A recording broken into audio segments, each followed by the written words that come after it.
The bitter wind howled across the frozen Wyoming plains, cutting through Nathan Nichols' worn leather coat as he knelt before the simple wooden cross he'd erected 3 months prior. His calloused fingers traced the crude letters carved into the marker.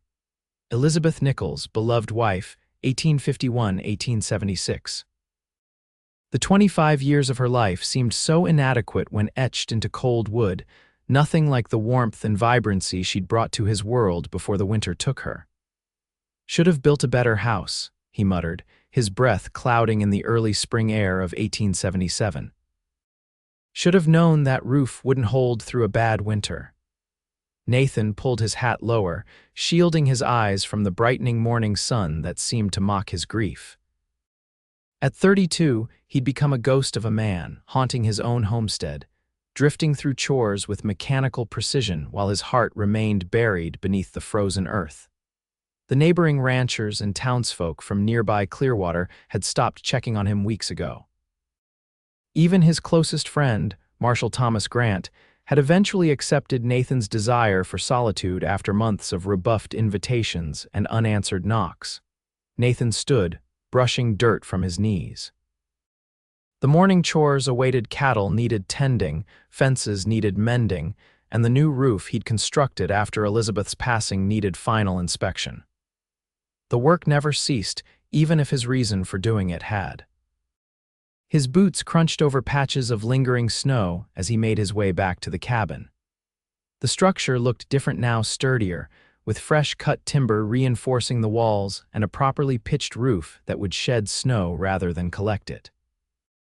He'd rebuilt it with a fury after the accident, as if punishing the original construction for its fatal flaws. For weeks, he'd worked until his hands bled, sleeping only when exhaustion claimed him. Inside, the cabin was cold and dark.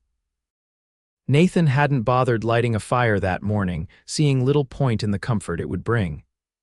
He collected his tools from beside the door and was about to head out to the north pasture when a distant sound caught his attention.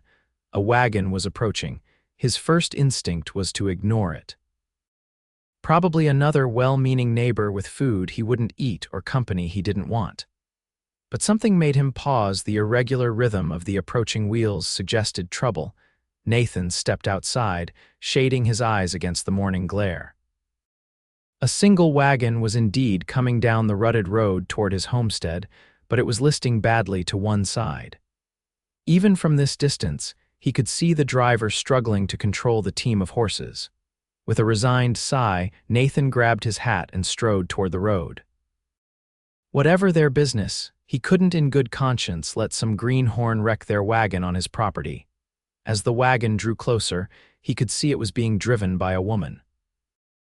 Her reddish-brown hair whipped around her face as she fought with the reins, attempting to steady the horses despite what was clearly a broken wheel. The wagon lurched dangerously, and Nathan broke into a run. "Whoa there." He called out, approaching the team from the side so as not to spook them further. "Easy now." The woman pulled back on the reins, and the horses slowed, snorting and stamping. The wagon settled at a precarious angle, its left rear wheel splintered beyond repair. "Thank you," the woman said, pushing hair from her face. "I thought I might end up in a ditch." Nathan nodded curtly, assessing the damage. "You nearly did. Wheels done for." He looked up at her then, and something in his chest tightened involuntarily. She was perhaps in her late 20s, with clear hazel eyes that regarded him steadily despite her obvious distress. Her traveling clothes were dusty but of good quality, and she carried herself with a quiet dignity that seemed at odds with her current predicament.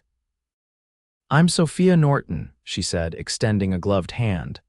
"I was headed to Clearwater. The stagecoach company said this was a shortcut, but I fear they may have been optimistic about the condition of the road." Nathan hesitated before briefly taking her hand. "Nathan Nichols." "This is my land you're on." He stepped back, gesturing toward the broken wheel. "You won't make it to town in this, not today." Sophia's shoulders slumped slightly. "I feared as much. Is there somewhere nearby I might find assistance? Perhaps someone who could repair the wheel?" "Nearest wheelwright is in Clearwater, 15 miles. Nathan found himself studying her face more closely than he'd intended. There was something both strong and vulnerable in her expression that stirred an unwelcome feeling in him, empathy, perhaps. He'd grown accustomed to the emptiness inside him, comfortable with it even. He didn't want it disturbed. "I see," she replied, glancing at the sky. "And I suppose walking would be ill-advised." Despite himself, Nathan almost smiled at the absurdity of her suggestion. "Unless you're partial to coyotes and exposure, yes, madam, it would." Sophia nodded thoughtfully, as if weighing impossible options. "Then I find myself at your mercy, Mr. Nichols. Might I impose upon you for shelter until alternative arrangements can be made?" The request landed like a physical blow. No one had stayed in his cabin since Elizabeth died. The thought of a stranger, a woman in the home he'd shared with his wife, seemed like a betrayal of her memory. "There's a barn," he said gruffly. "It's clean enough. You can stay there tonight." "I'll ride into town tomorrow, get someone to come out for your wagon." If she was offended by his offer of the barn rather than his home, Sophia didn't show it. Instead, she inclined her head graciously. "That's very kind, thank you." Nathan helped her down from the wagon, noting how lightly she landed despite her full skirts. He then unhitched the horses, leading them toward his corral. "Your belongings should be safe in the wagon," he said over his shoulder. "Take what you need for the night." As Sophia collected a small traveling case from the wagon, Nathan found himself wondering what had brought a well-spoken woman like her to this remote corner of Wyoming territory. She didn't strike him as the pioneer type, nor did she have the hardened look of the women who typically traversed these lands alone. He showed her to the barn, which was indeed clean and well-maintained. Elizabeth had insisted upon it, saying that a proper homestead reflected the character of its owners. He'd kept up the practice even after her death, finding some comfort in maintaining the standards she'd set. "There's fresh hay in the loft," he said, pointing to the ladder. "It'll be warmer up there. I'll bring you some blankets and something to eat." Sophia set her case down and looked around the barn with an appraising eye. "This is quite fine, Mr. Nichols. I've certainly stayed in worse accommodations during my journey west." Nathan felt a spark of curiosity but suppressed it. He didn't want to know her story. Knowing meant caring, and he was done with that particular burden. "I'll be back shortly," he said, turning to leave. "Mr. Nichols," Sophia called after him. When he paused at the door, she continued, "I'm very grateful for your help. I know my arrival was unexpected and likely unwelcome." Her perceptiveness unsettled him. "Got no choice in weather or wagon wheels breaking, madam. No need for gratitude." Back in his cabin, Nathan gathered blankets and pillows, purposely avoiding taking anything from the bed he'd once shared with Elizabeth. Instead, he collected items from the storage chest, things that felt less personal. He then prepared a simple meal of beans, dried beef, and biscuits left over from his breakfast. When he returned to the barn, he found Sophia had arranged a comfortable sitting area in the loft, using hay bales covered with her traveling cloak as makeshift furniture. "Here," he said, handing her the blankets and food. "It's not much, but it'll keep you through the night." "It's more than sufficient," she replied, accepting his offerings. "Will you not join me? There's plenty of room, and I must admit I would welcome some company after days of traveling alone." Nathan stiffened. "Got chores," he said tersely. "Livestock won't feed themselves." Sophia didn't press the issue, but something in her expression, a flicker of understanding, perhaps made Nathan uncomfortable. It was as if she could see through the wall of grief and anger he'd constructed around himself. "Of course," she said simply. "Thank you again for your kindness." Nathan nodded and descended the ladder, eager to escape the barn and the unwanted emotions this stranger had stirred in him. As he went about his evening chores, he found his thoughts repeatedly returning to his unexpected guest. There was something about her quiet dignity, her self-possession in the face of adversity, that reminded him painfully of Elizabeth. Later that night, after checking that the barn was secure and his guest had everything she needed, Nathan sat before the hearth in his cabin. For the first time in months, he'd lit a proper fire, telling himself it was only to warm the room enough to melt the persistent chill from his bones. As the flames cast dancing shadows across the walls, Nathan found himself reaching for the small wooden box he kept on the mantel.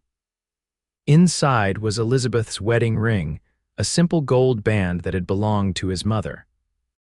He'd removed it from her finger before burying her, unable to bear the thought of it being entombed with her. "What would you think of me now, Lizzie?" he whispered to the empty room. "Man can't even offer proper hospitality to a woman in need." The only answer was the crackling of the fire and the occasional distant howl of a coyote. Nathan closed the box and returned it to the mantel. Tomorrow he would ride into town, arrange for the wagon to be fixed, and then his life could return to its solitary routine. He ignored the small voice inside him that wondered if that was truly what he wanted anymore. Morning arrived with a clarity that only early spring in Wyoming could bring. Nathan awoke before dawn, as was his habit, and set about his morning chores. By the time the sun had crested the eastern hills, he had fed and watered the livestock, checked the chicken coop for eggs, and saddled his horse for the ride into town. He approached the barn cautiously, uncertain whether his guest would be awake. A soft humming from within answered his question. He found Sophia in the yard beside the barn, washing her face in a bucket of water she must have drawn from the well. "Good morning, Mr. Nichols," she greeted him, patting her face dry with a handkerchief. Despite having spent the night in a barn, she appeared remarkably composed. Her hair was neatly arranged, and she'd changed into a fresh blouse and skirt. "Morning," he replied, momentarily disconcerted by the domestic scene. It had been so long since he'd encountered anyone but himself on his property at daybreak. "I'm riding into town. Should be back by midday with someone to fix your wagon." Sophia nodded, folding her handkerchief carefully. "I appreciate that. While you're gone, would you mind if I made myself useful? I noticed your garden plot appears ready for planting." Nathan frowned. The garden had been Elizabeth's domain. After her death, he'd maintained it out of habit, turning the soil when spring came but lacking the heart to plant anything. "No need," he said stiffly. "You're a guest." "I prefer to earn my keep, Mr. Nichols," Sophia replied, a gentle firmness in her voice. "And to be frank, I could use the occupation. Idleness has never suited me." Something about her steady gaze made refusal seem churlish. "Do as you please," he finally said. "Seeds are in the shed behind the house. Tools too? Thank you." She smiled then, a genuine expression that reached her eyes and momentarily transformed her face. "I'll try not to disappoint." Nathan felt an unexpected warmth spread through his chest, which he quickly suppressed. He nodded curtly and turned toward his horse, mounting with practiced ease. "There's eggs and bacon in the house," he found himself saying.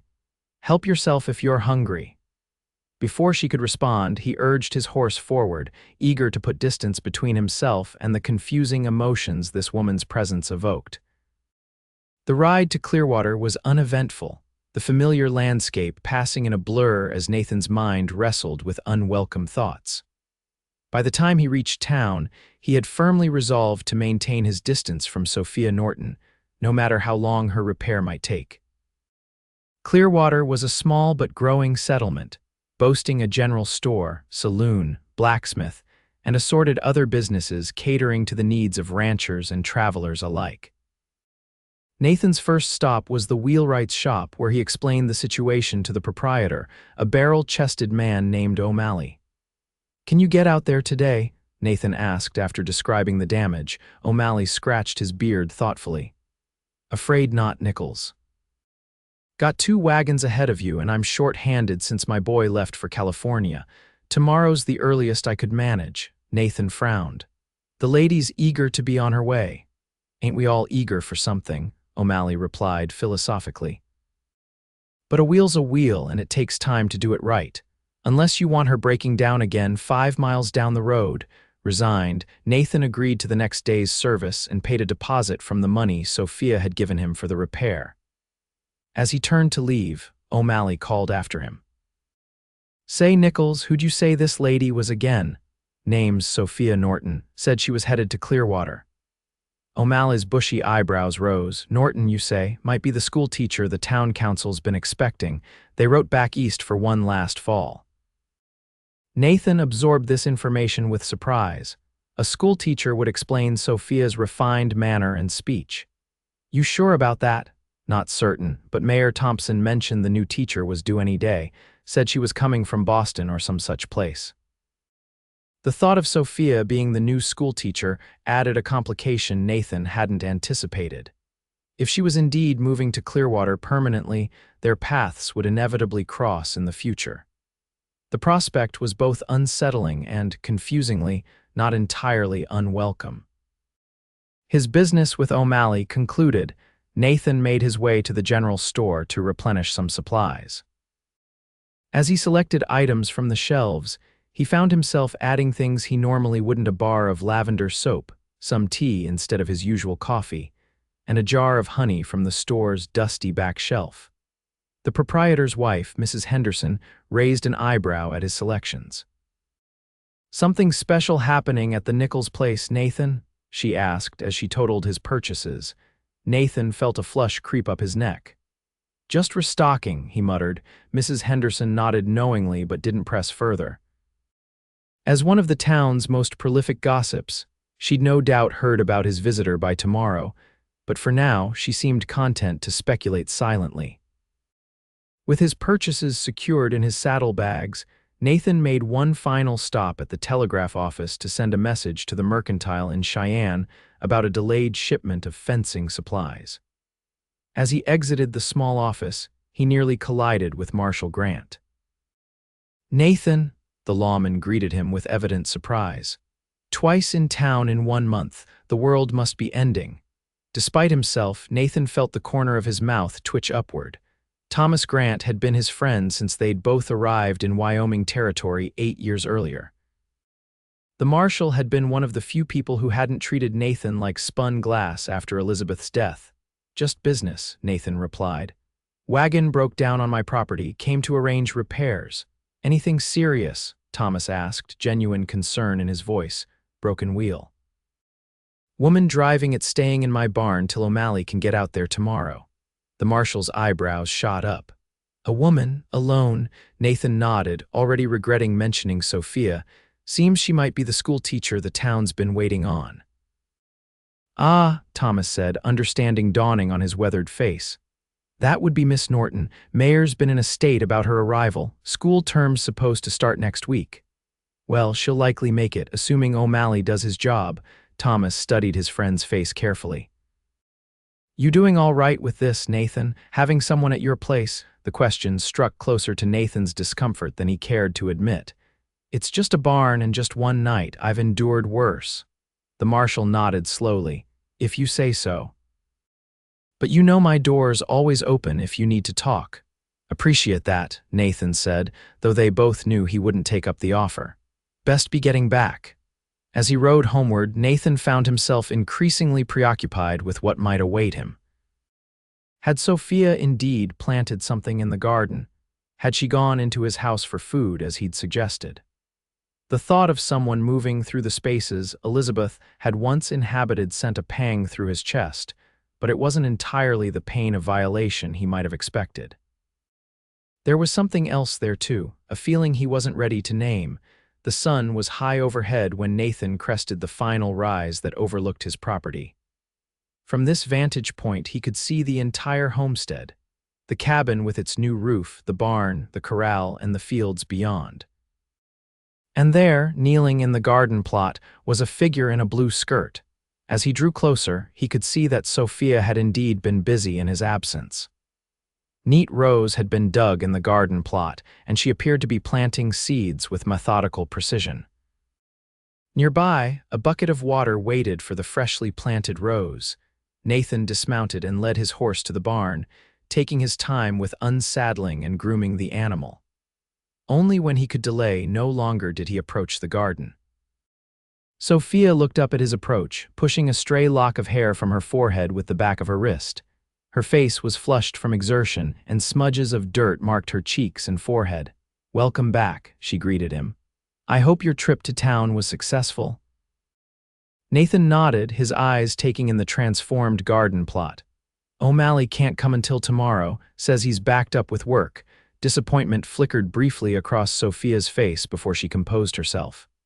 "I see. Well, I'm grateful for the arrangements you've made." She gestured to the garden. I hope you don't mind, but I've planted some vegetables and herbs. The seed packets were clearly labeled, so I believe everything is where it should be. Nathan moved closer, examining her work. The rows were perfectly straight, the spacing between plantings exact.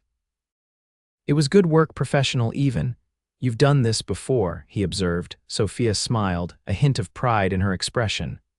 My father kept extensive gardens at our home in Massachusetts. He believed everyone should know how to grow their own food.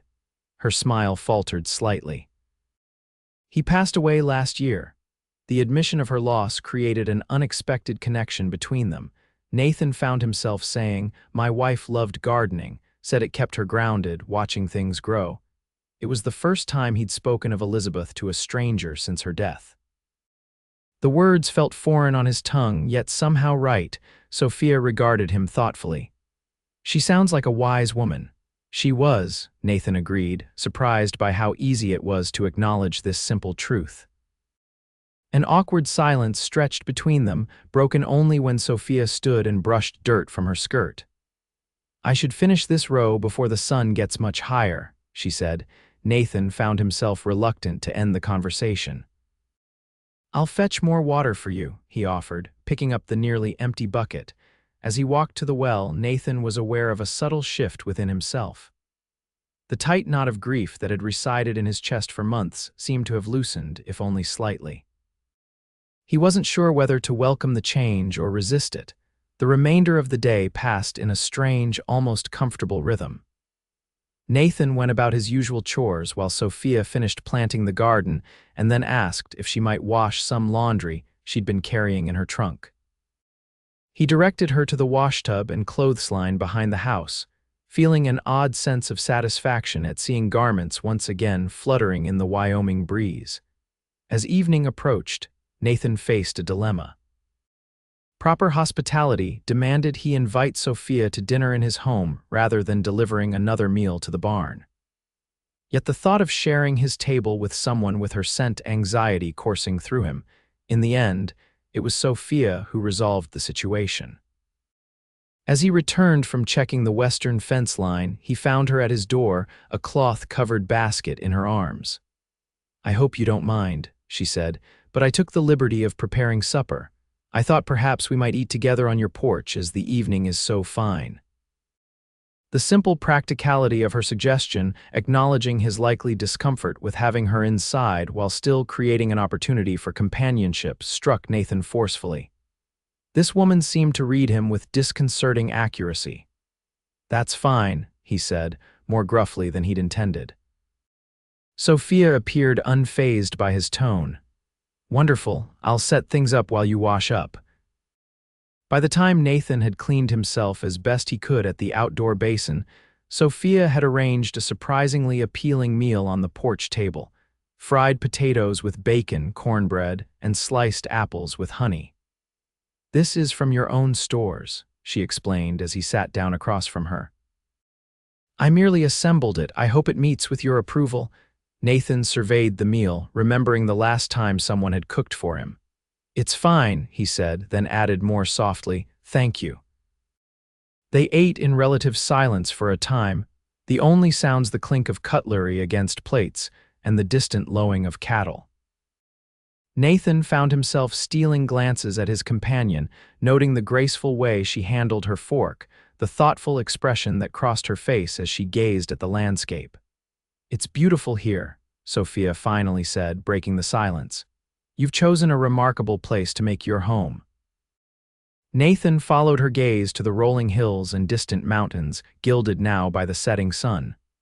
Elizabeth chose it, he said she knew it was right the moment she saw it. Sophia nodded as if this made perfect sense to her. Some places speak to the soul that way. She hesitated, then asked gently, how long were you and your wife here together? Nathan stiffened instinctively at the personal question, but something in Sophia's expression open, genuinely interested, without pity made him answer. 7 years. Came west in '69, just after we married back in Illinois. That's a significant chapter of life, Sophia observed. You built something meaningful together. Tried to, Nathan replied, his voice rough with emotion. Winter took her 3 months back. Roof collapsed under heavy snow while I was out with the herd. By the time I got back, he trailed off, unable to complete the sentence. Sophia's hand moved as if to touch his across the table, but she stopped herself.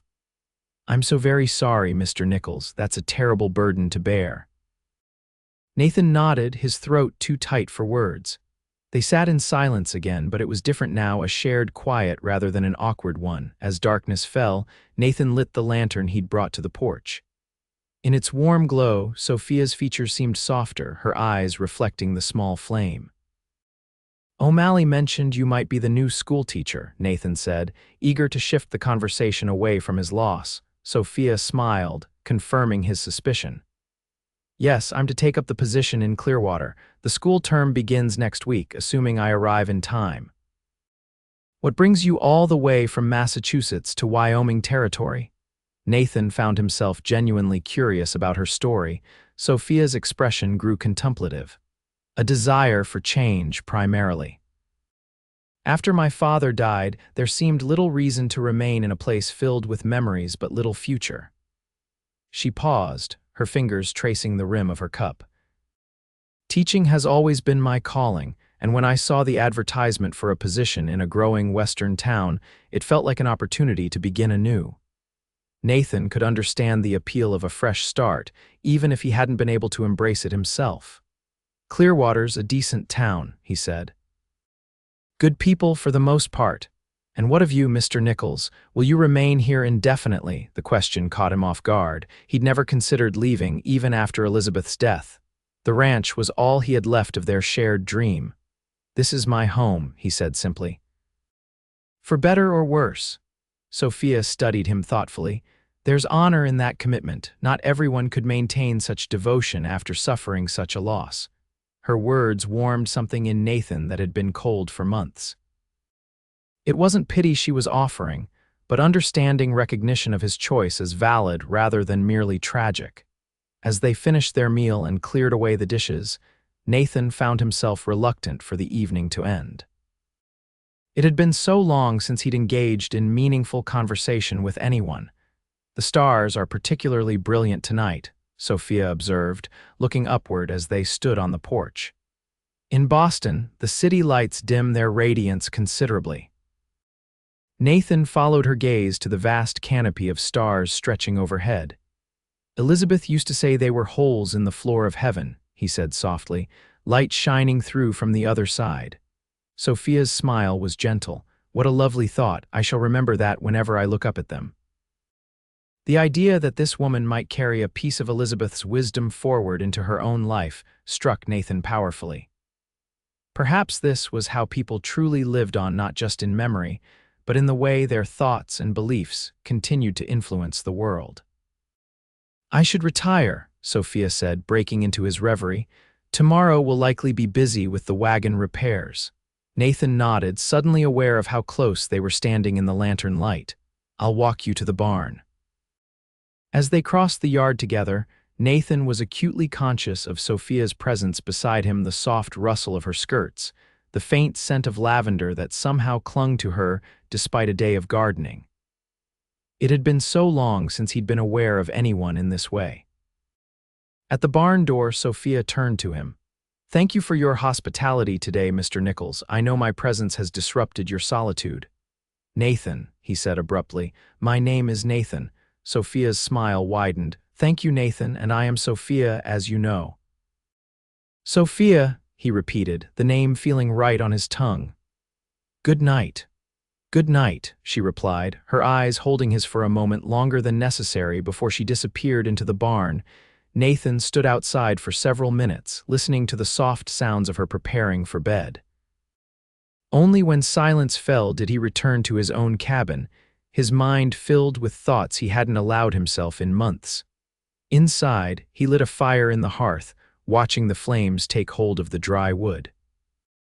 For the first time since Elizabeth's death, the empty cabin didn't feel like a mausoleum, but merely a house waiting to be filled with life again. The thought both terrified and comforted him as he prepared for sleep. Morning arrived with a soft rain pattering against the cabin roof. Nathan awoke feeling more rested than he had in months. despite the dreams that had woven through his sleep, dreams of Elizabeth smiling at him from a garden, then turning to reveal Sophia's face instead. He dressed quickly and stepped out onto the porch, surveying his land through the gentle rainfall. The newly planted garden gleamed with moisture, and the air smelled of wet earth and possibility. Movement from the barn caught his attention, Sophia emerging with a shawl held over her head as improvised protection from the rain. She made her way quickly to the well, filled a bucket, and hurried back to the barn. Nathan hesitated only briefly before grabbing his coat and an extra oilskin. He crossed the yard, the mud sucking at his boots, and knocked on the barn door. "Come in," Sophia called. He entered to find her heating water over a small fire she'd built in the metal bucket he kept for such purposes. She looked up, surprise evident on her face. "Good morning," she said. "I hope I haven't overstepped by lighting this small fire. The morning was quite chilly." "It's fine," he assured her, then held out the oilskin. "Thought you might need this if the rain continues. O'Malley will likely be delayed because of the weather." Sophia accepted the offering with a grateful smile. "Thank you, that's very thoughtful." An awkward silence fell between them, broken only by the gentle hiss of raindrops on the barn roof. "Would you," Nathan began, just as Sophia said, "perhaps they both stopped," and Sophia laughed softly. "Please, go ahead," Nathan cleared his throat. "Was going to say, with the rain and all, might be better if you waited in the house, more comfortable than the barn." The invitation cost him considerably, but as the words left his mouth, Nathan knew they were right. Elizabeth would have been appalled at his keeping a guest, especially a female one, in the barn for 2 nights. Surprise and pleasure flashed across Sophia's face. "That's very kind of you, Nathan. I wouldn't want to intrude on your private space." "It's just a house," he said, though they both knew it was more than that. "And it's raining." Sophia studied him for a moment, as if gauging the sincerity of his offer. "Then I gratefully accept. Allow me to gather my things." Nathan nodded and stepped outside to wait, oddly nervous about having another person in his home. By the time Sophia emerged with her traveling case, he had composed himself. Together they dashed through the rain to the cabin porch, where they paused to shake off excess water before entering. Nathan held the door open, allowing Sophia to precede him into the main room. The cabin was simple, but solid, one large room containing a kitchen area with a sturdy table, a sitting area near the hearth, and a curtained-off sleeping alcove in the rear. A ladder led to a small loft space where Elizabeth had stored quilts and out-of-season clothing. Sophia stood just inside the door, taking in her surroundings with an appreciative eye. "You have a lovely home," she said sincerely. "It feels welcoming." Nathan felt a surge of pride mingled with sadness. Elizabeth had made it welcoming, with her careful touches and insistence on comfort alongside practicality. He'd maintained it as best he could, but it had lost something vital with her passing. "You can set your things by the hearth," he said, moving to build up the fire. "It'll be warmest there." As he coaxed the fire to life, Nathan was acutely aware of Sophia moving about the room behind him. He heard the gentle thump of her case being set down, the soft rustle of her removing her damp shawl. "May I help with breakfast?" she asked when he finally turned from the now crackling fire. The domesticity of the question caught him off guard. "I usually just have coffee and biscuits," he admitted. Sophia nodded thoughtfully. "Perhaps I might prepare something a bit more substantial, as thanks for your hospitality." Before Nathan could respond, a loud knock sounded at the door.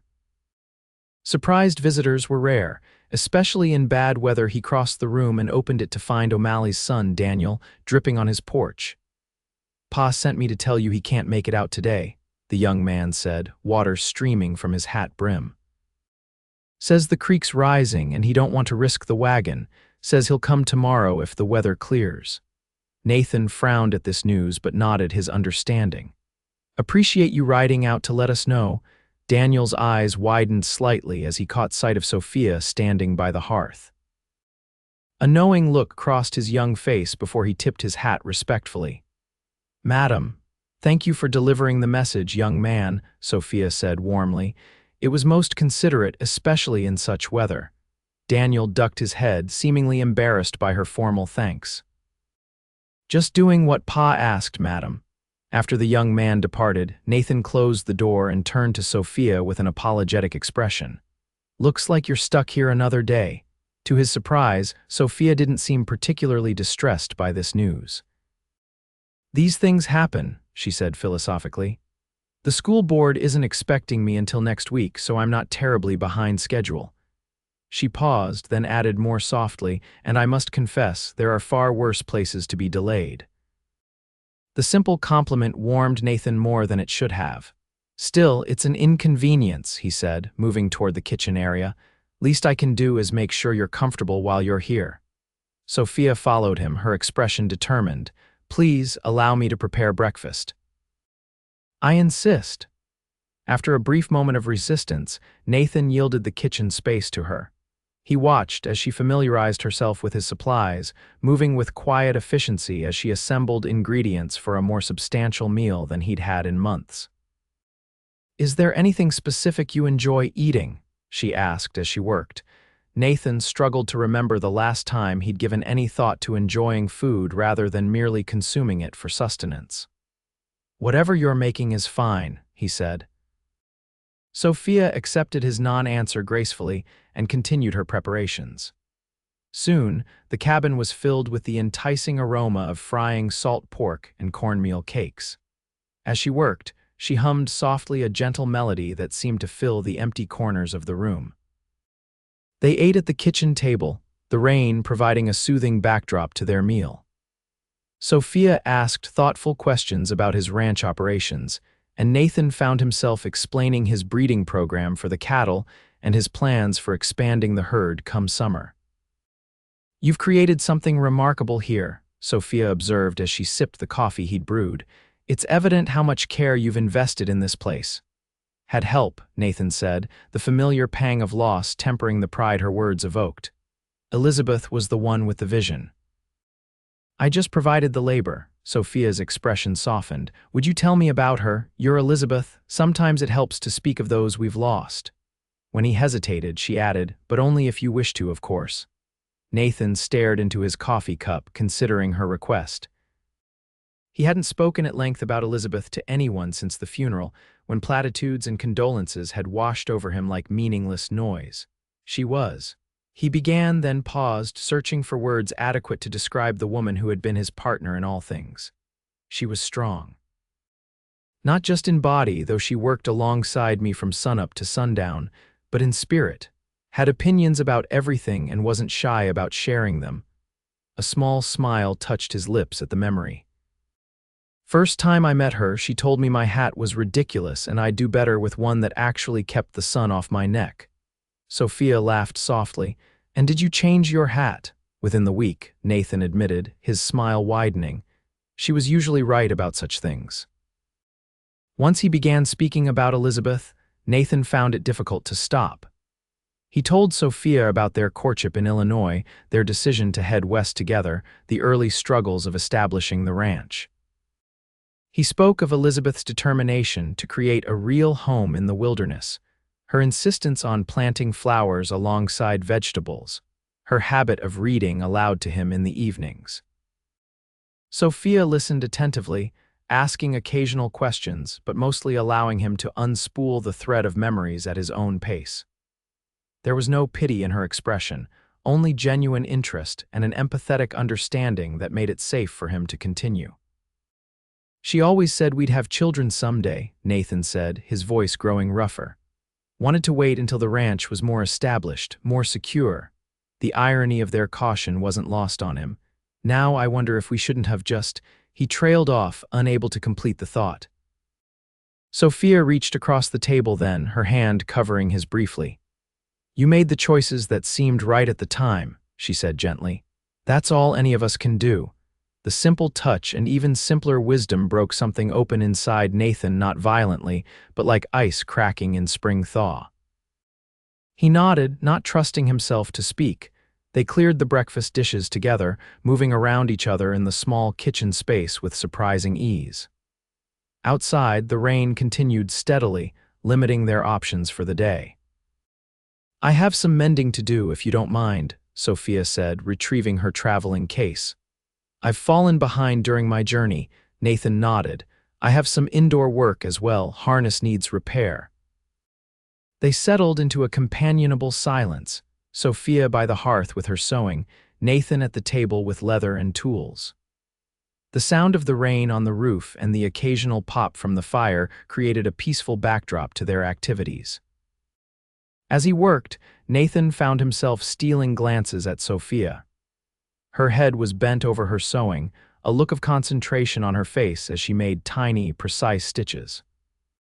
There was something deeply comforting about her presence, not intrusive, but quietly affirming, as if her very being brought the cabin back to life. I've been meaning to ask, Nathan said, breaking the silence. What made you choose Clearwater specifically? Must have been other teaching positions closer to home. Sophia looked up from her sewing, considering the question. The advertisement mentioned they needed someone willing to teach children of all backgrounds, settlers' children, yes, but also those from the nearby reservation and the few Chinese families who have settled in the area. She smiled slightly. My father believed strongly in education as a means of building understanding between different peoples. This position seemed a way to honor his beliefs. Her answer revealed a depth of thought and principle that impressed Nathan. Won't be easy, he observed. Some folks around here have strong opinions about who belongs in a schoolroom. The worthwhile things rarely are easy, Sophia replied, setting aside her sewing, but I believe in the work. She paused, then asked, do you ever go into town for the community gatherings? I understand there are occasional dances and socials. The question stirred complicated emotions in Nathan. He and Elizabeth had attended such events regularly, enjoying the rare opportunities for music and fellowship in their otherwise isolated lives. Not anymore, he said simply. Sophia nodded, accepting his answer without pressing further. I've always enjoyed dancing, she said, her expression turning wistful. There's something wonderful about music bringing people together, don't you think? Before Nathan could respond, a loud clap of thunder shook the cabin, followed by an intensification of the rainfall. Water began to drip from a corner of the ceiling, landing with a steady plink on the wooden floor. Thought I fixed all those leaks, Nathan muttered, rising to fetch a bucket. New roofs often need additional attention after their first rain, Sophia observed, setting aside her sewing to help him position the bucket. My father was forever tinkering with ours back home. As they stood side by side, watching the water drip into the bucket, Nathan was struck by how easily Sophia had slipped into his life, however temporarily. There was none of the awkwardness he'd expected, none of the resentment he might have anticipated feeling at having his solitude invaded. I should check the barn and livestock, he said, moving toward his coat. Make sure everything's secure. Of course, Sophia replied.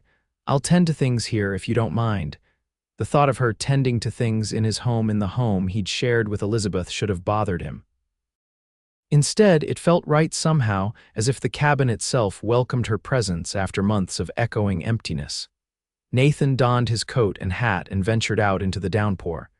The rain was coming down in sheets now, reducing visibility to mere yards. He slogged through the muddy yard to the barn, where he checked on Sophia's horses and his own livestock, ensuring all was in order. As he worked, he found himself thinking about Sophia's impending departure. Tomorrow, assuming the weather cleared, O'Malley would come to fix her wagon and she would continue on to Clearwater. The thought left him with an unexpected hollowness in his chest.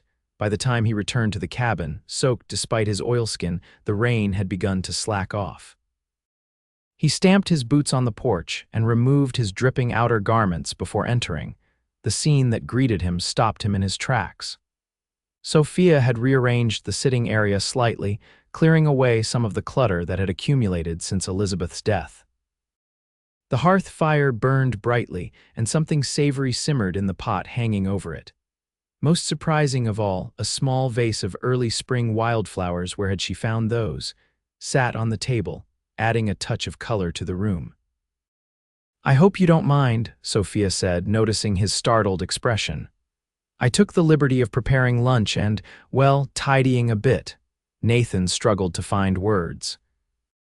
The cabin looked more like a home than it had in months, not because she had made dramatic changes, but because she had restored the small touches of care that had been absent since Elizabeth's death.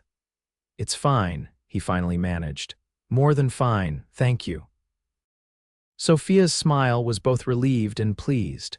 "The rain seems to be lessening," she observed, changing the subject. "Perhaps it will clear by tomorrow after all." "Perhaps," Nathan agreed, though he found himself hoping for another day of rain, another day of this unexpected companionship. They shared a simple but satisfying lunch, their conversation flowing more easily now. Sophia told him about her journey west, the characters she'd encountered on the stagecoach, the changing landscape that had both intimidated and exhilarated her, her first sight of the Rocky Mountains rising in the distance. "I've never felt so small and yet so alive," she said, describing her reaction to the vast Wyoming sky. "It's as if the very scale of the landscape demands that you live more fully, more authentically." Nathan nodded, understanding exactly what she meant. "Elizabeth said something similar when we first arrived, said the land wouldn't tolerate pretense or half measures." "Your wife was a wise woman," Sophia said softly. "I think we would have gotten along well." The comment, offered simply and without calculation, touched Nathan deeply. It was the first time anyone had spoken of Elizabeth as a person rather than merely as his lost someone with opinions and preferences, someone who might have liked or disliked a new acquaintance. "She would have liked you," he said, the words emerging before he could consider them. "She always appreciated straightforward people." Sophia's eyes met his, a warmth in them that had nothing to do with the nearby fire. "That's perhaps the nicest thing anyone has said to me in a very long time." The afternoon passed quietly as the rain gradually tapered off. Nathan showed Sophia some of Elizabeth's books, which had remained untouched on their shelf since her death. Sophia's delight at discovering shared literary tastes led to a lively discussion of favorite authors and stories. As evening approached, Nathan found himself increasingly aware of the sleeping arrangements. With Sophia now in the cabin rather than the barn, propriety demanded consideration. "I'll take the loft tonight," he said as they finished washing the dinner dishes. "You can have the bed." Sophia's cheeks colored slightly. "I couldn't possibly displace you from your own bed. The loft would be more than adequate for me." "Wouldn't be right," Nathan insisted. "Ladder's steep and there's not much headroom up there. I'm used to it from when we first built the place." After some discussion, Sophia acquiesced, though her discomfort at taking his bed was evident. Nathan helped her bring fresh linens from the chest, then tactfully withdrew to the porch while she prepared for the night. The evening air was fresh and clean after the rain, the sky beginning to clear enough to reveal a few early stars. Nathan leaned against the porch railing, breathing deeply of the scent of wet earth and new growth. For the first time in months, he felt truly alive, not merely existing from one day to the next, but present in his own life. The realization was both exhilarating and terrifying. He'd become accustomed to his grief, comfortable with its familiar weight. The prospect of setting it aside, even partially, felt like a betrayal. And yet, as he stood watching the stars emerge, Nathan couldn't deny the sense of rightness he'd experienced throughout the day. Sophia's presence had somehow made it possible for him to remember Elizabeth with fondness rather than just pain, to recall the joy of their life together rather than focusing solely on its tragic end. The cabin door opened behind him, and Sophia stepped onto the porch. She had changed into a simple nightgown with a heavy shawl wrapped around her shoulders for modesty. "I wanted to thank you again for your hospitality," she said, standing beside him at the railing. "I know my presence has disrupted your routine." Nathan shook his head. "No need for thanks." They stood in comfortable silence for a moment, watching as more stars appeared in the clearing sky. "It will be beautiful tomorrow," Sophia observed. "Perfect for travel." Nathan nodded, a heaviness settling in his chest at the reminder of her imminent departure. "Should make good time to Clearwater." Sophia turned toward him then, her expression serious in the fading light. Nathan, I want you to know how much these days have meant to me, your kindness, your conversation. They've made what could have been a difficult situation into something quite meaningful. The sincerity in her voice moved him deeply. Been good for me too, he admitted gruffly, having someone here, having you here. Their eyes met, and something unspoken passed between them, an acknowledgement of the connection that had formed so unexpectedly. I should retire, Sophia said softly. Good night, Nathan. Good night, Sophia. After she had gone inside, Nathan remained on the porch for a long time, watching the stars and thinking about the strange turns life could take. 3 days ago, he had been a man entombed in grief, going through the motions of living without truly participating in life. Now he found himself contemplating a future that might include something more. The thought was both hopeful and frightening, but for the first time in months, hope outweighed fear. Morning dawned clear and bright, the landscape washed clean by the previous day's rain. Nathan awoke in the loft to the sound of movement below, the gentle clink of cookware, the soft rustle of fabric as Sophia moved about the cabin. For a moment, he lay still, savoring the simple comfort of knowing another person shared his space. Then, with a resigned sigh, he rose and made his way down the ladder. Sophia was already dressed, her hair neatly arranged as she prepared a simple breakfast. She looked up at his approach, a warm smile greeting him. Good morning, she said.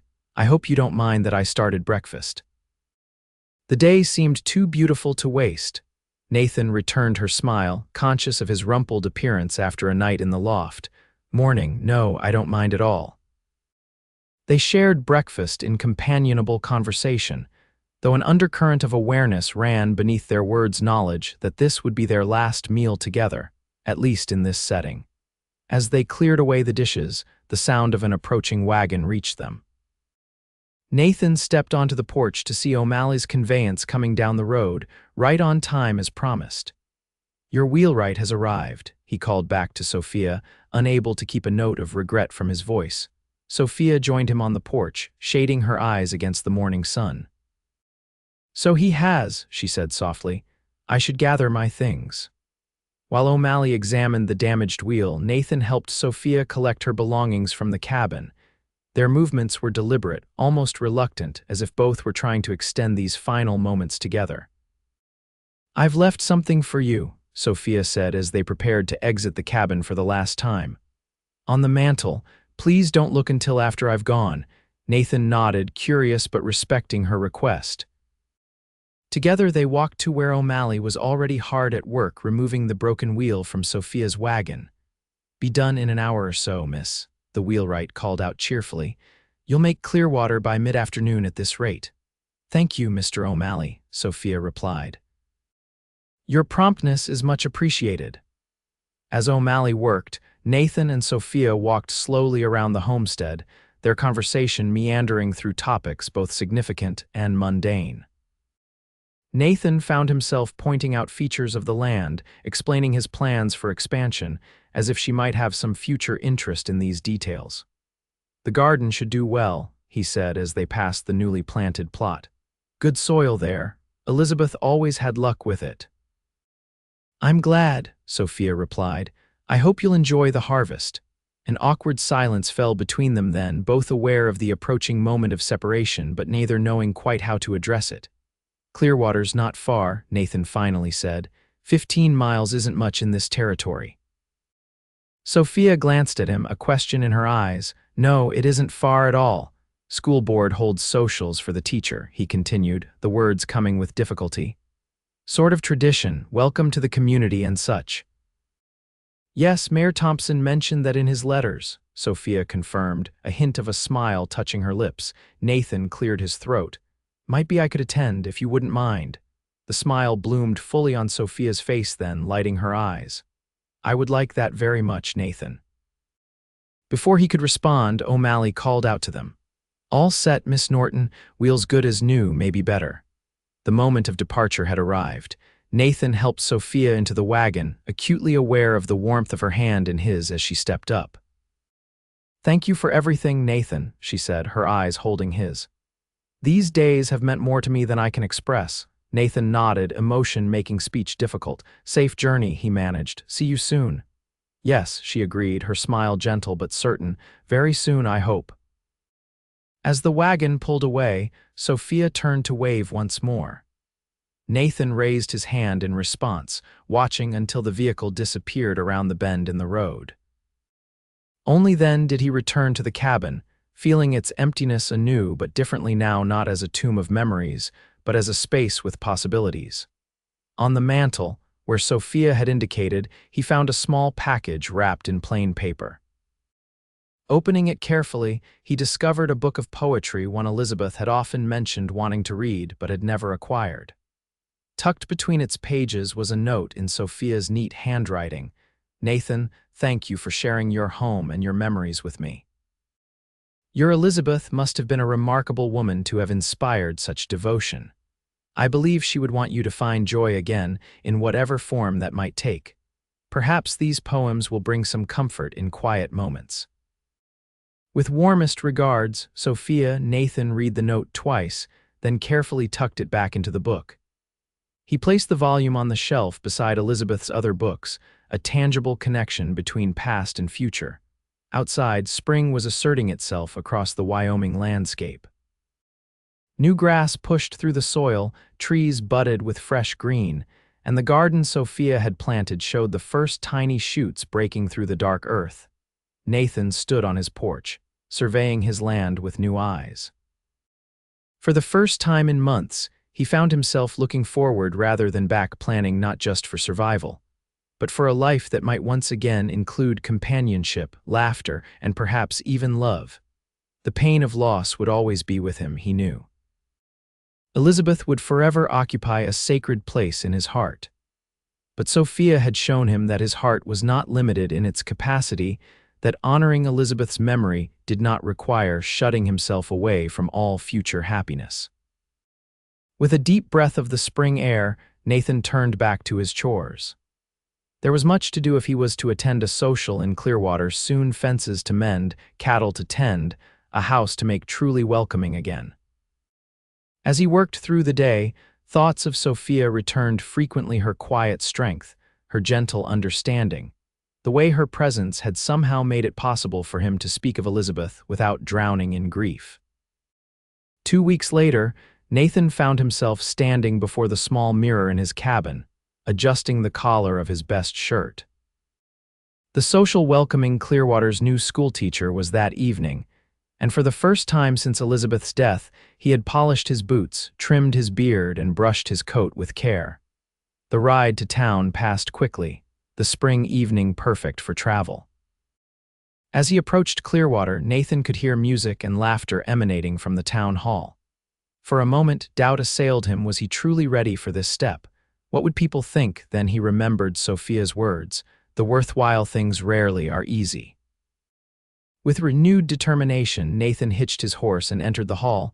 The room was crowded with townsfolk, many of whom fell silent at his unexpected appearance. Marshal Grant was the first to approach, clapping him on the shoulder with evident pleasure. "Nathan." "Didn't expect to see you here," Thomas said warmly. "Good to have you back among the living." Before Nathan could respond, he caught sight of Sophia across the room. She was conversing with Mayor Thompson and his wife, but her eyes found Nathan's immediately. The smile that lit her face chased away any remaining doubts he might have harbored. As Nathan made his way through the crowd toward her, accepting greetings and handshakes from neighbors he'd avoided for months, he felt something settling within him, a sense of rightness, of coming home in a deeper sense than merely returning to his land. "Mr. Nichols," Sophia greeted him formally when he reached her, though her eyes conveyed a more personal welcome. "How wonderful to see you again." "Miss Norton," he replied, tipping his hat. "Heard there was a social for our new schoolteacher, thought I should pay my respects."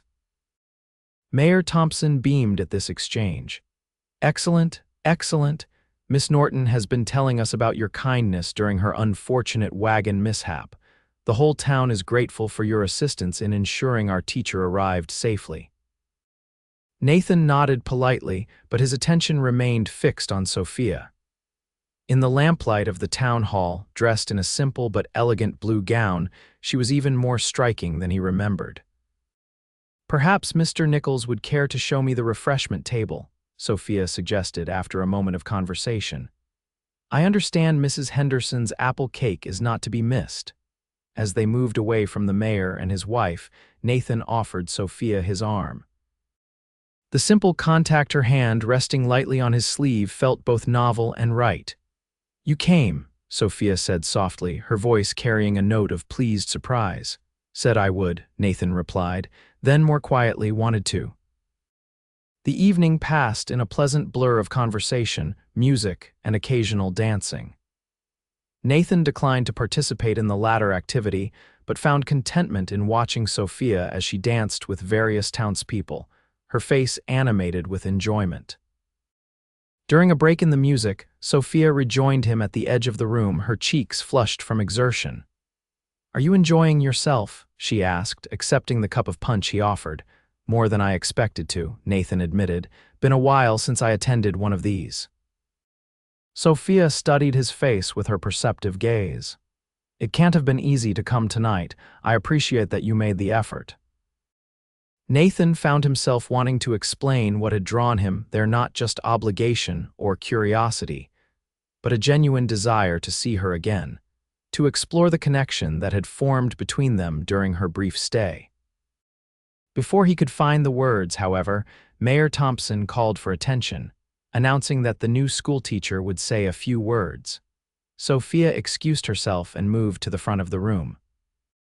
As she addressed the gathered townspeople, thanking them for their welcome and expressing her enthusiasm for the coming school term, Nathan watched her with growing admiration. Her intelligence, compassion, and quiet confidence were evident in every word she spoke. When the social finally drew to a close near midnight, Nathan found himself reluctant to depart. Sophia had been kept busy with introductions and conversations throughout the evening, and he'd had few opportunities for private words with her. As people began to disperse, however, she sought him out near the door. "I'm glad you came, Nathan," she said simply. "As am I," he replied. Then, gathering his courage, he added, "Thought perhaps I might call on you sometime, if that would be acceptable." The smile that illuminated her face was answer enough, but she replied nonetheless. "I would like that very much. I'm settled in the schoolteacher's cottage, the small white house behind the schoolhouse. This Sunday," he suggested, "after church services." "Sunday would be perfect," Sophia agreed. "I'll look forward to it." As Nathan rode home that night, the stars overhead seemed brighter somehow, the familiar landscape more welcoming than it had been in months.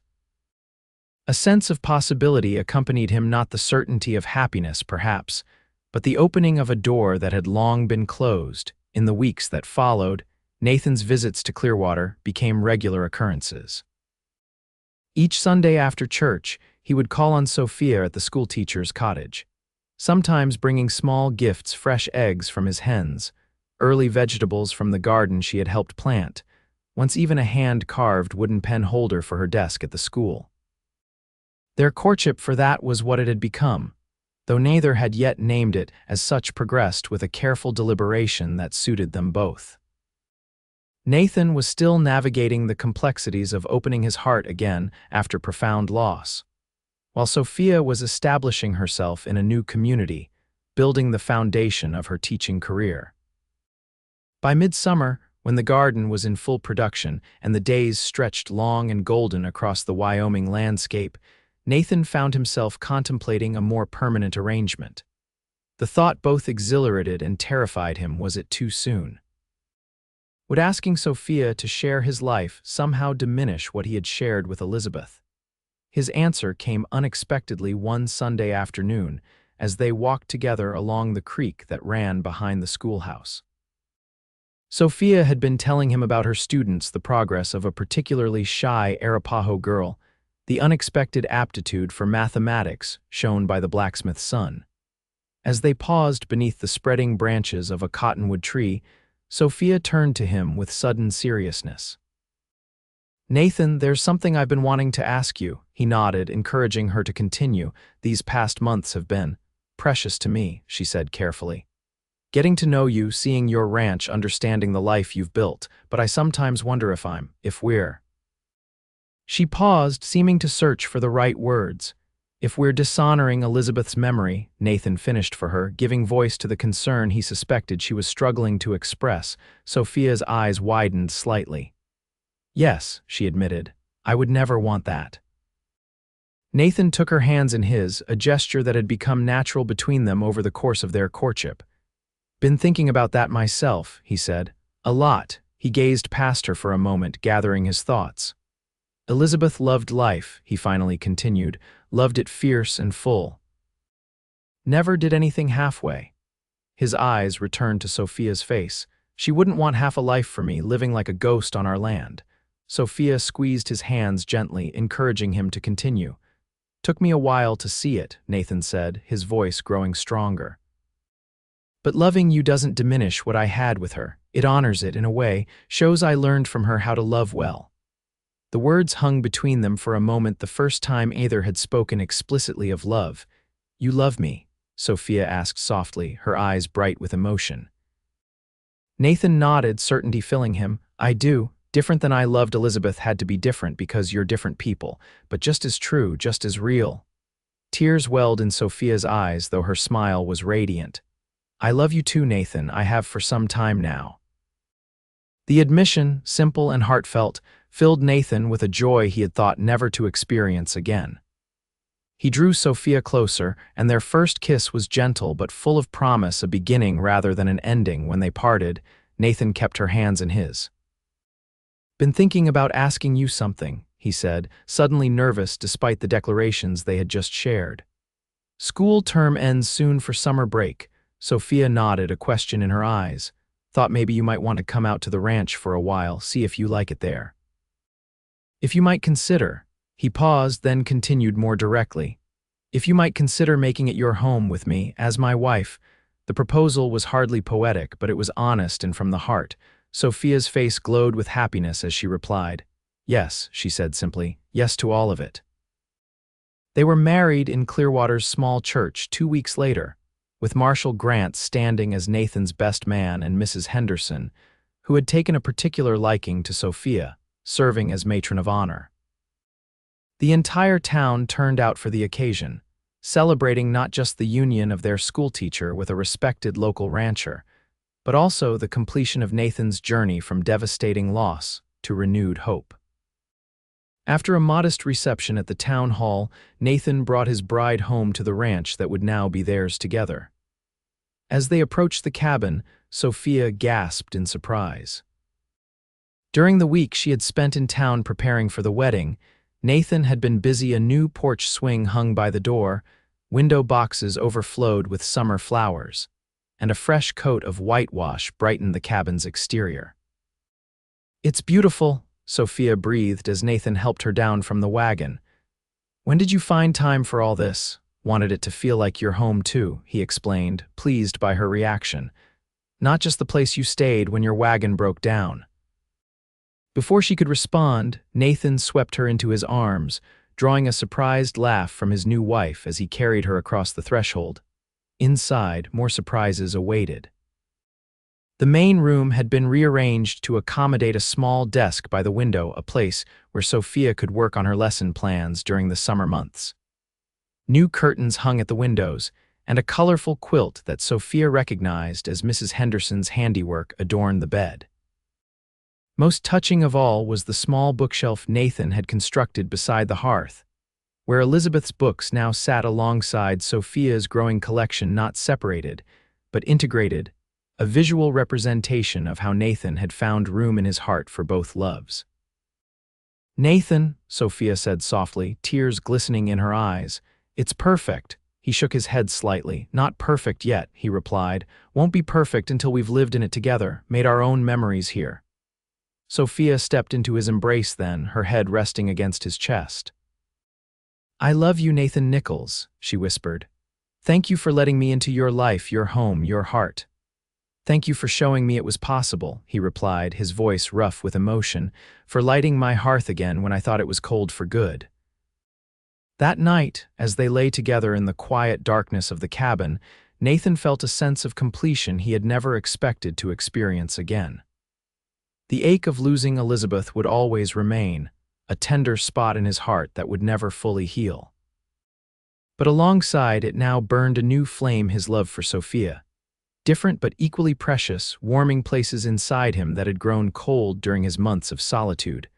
Outside their window, the stars shone down on the Wyoming landscape just as they had for countless nights before.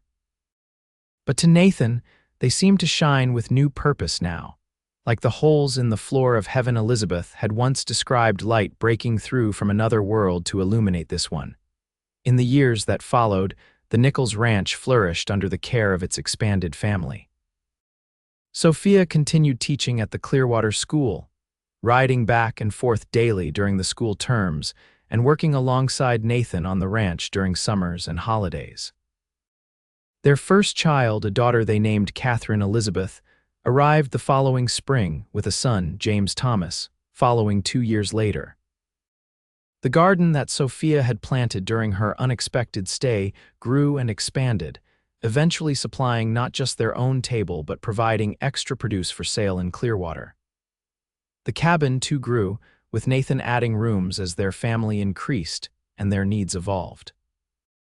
Through it all, Nathan never forgot Elizabeth or attempted to erase her from their lives. Her portrait hung in their home, and he spoke of her freely to their children, ensuring they understood the woman who had helped shape the ranch they called home. Sophia encouraged these remembrances, recognizing that Elizabeth would always be part of their family story. On the 5th anniversary of their marriage, Nathan took Sophia to the hillside where Elizabeth was buried. Together they cleared away weeds and placed fresh flowers on the grave, their children playing nearby in the summer sunshine. "Do you think she would approve?" Nathan asked quietly as they stood hand in hand before the marker. "Of us, of what we've built together." Sophia squeezed his hand, her answer confident. "Yes," she said simply. "I believe she would be happy knowing you found love again, that her home is filled with children and laughter." Nathan nodded, his heart full as he gazed from the grave marker to his wife and children. The journey from devastating loss to renewed joy had been neither quick nor easy, but standing here now, he felt profound gratitude for both women who had shaped his life, Elizabeth, who had taught him how to love deeply and build a home in the wilderness, and Sophia, who had shown him that his capacity for love had not died with his first wife. As they walked back to the cabin together, their children running ahead through the summer grass, Nathan reflected on the unexpected turns life could take. A broken wagon wheel had brought Sophia Norton to his door at precisely the moment when he had given up hope of ever feeling whole again. Her quiet strength and compassionate heart had rekindled something he had thought forever extinguished. That evening, as they sat together on the porch swing watching the sunset paint the Wyoming sky in shades of gold and crimson, Nathan slipped his arm around Sophia's shoulders and drew her close. "Happy?" he asked softly. Sophia leaned into his embrace, her head resting against his shoulder. "Completely," she replied, "and you?" Nathan considered the question, feeling the solid warmth of his wife beside him, hearing their children's laughter from inside the house, seeing the ranch spread out before them, healthy cattle grazing in lush pastures, fields ready for harvest. The garden Sophia had planted that first day now a thriving plot of vegetables and flowers. "Yes," he said, and the simple word contained multitudes of meaning. "More than I ever thought possible again." As darkness fell and the first stars appeared overhead, Nathan and Sophia remained on the porch, content in each other's company, and in the life they had built together, a life neither had anticipated but both now treasured beyond measure. The hearth that had once grown cold was now the warm center of a home filled with love, proving that even the harshest winter eventually yields to spring, and hearts once broken can heal to love again.